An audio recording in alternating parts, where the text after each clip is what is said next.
The saga of tennis player Peng Shuai accusing a Chinese official of sexual assault is ongoing, and the latest updates are the WTA taking one stance and the IOC taking another.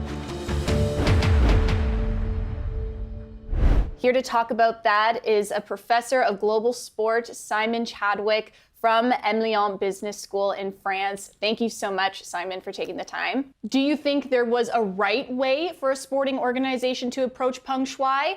And if there is, who do you think made the better decision? You suggested the WTA had a pretty solid take on it. Do you think the IOC's doing themselves any favors?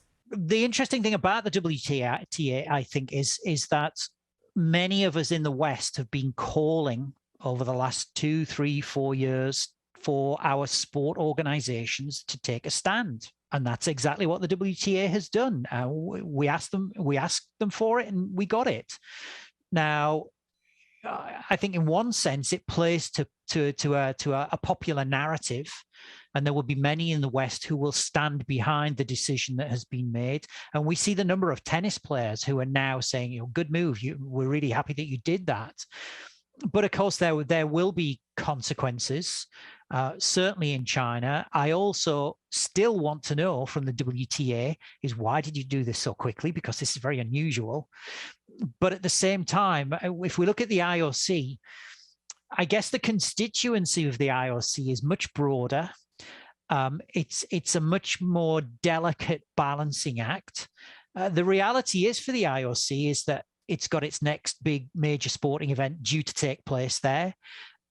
It will have invested a huge amount of money in time. It will have commercial partners on board because of that event. Contractually, legally, let's not talk about morally and politically, contractually, legally, it has to deliver those events. Otherwise, it potentially is in trouble.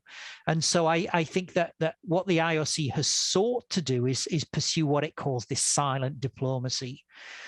Now, I think that like this silent diplomacy is a euphemism for let's try to suppress this and make sure it doesn't spiral out of control. But I think the interesting thing about silent diplomacy is this is a Chinese way of doing business.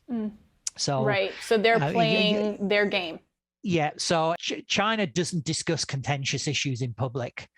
And so I think what the IOC is trying to do is to try and demonstrate something publicly and to provide tangible evidence of a positive outcome here, whilst at the same time trying to ensure that the Chinese government and the Chinese way of doing business, which is not to deal with contentious issues in public, is handled in a sensitive manner there. The problem of it, we could say, good job, IOC. You're trying to meet the needs of both audiences.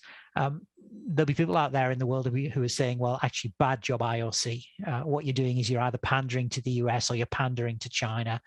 It really depends where you sit in the world.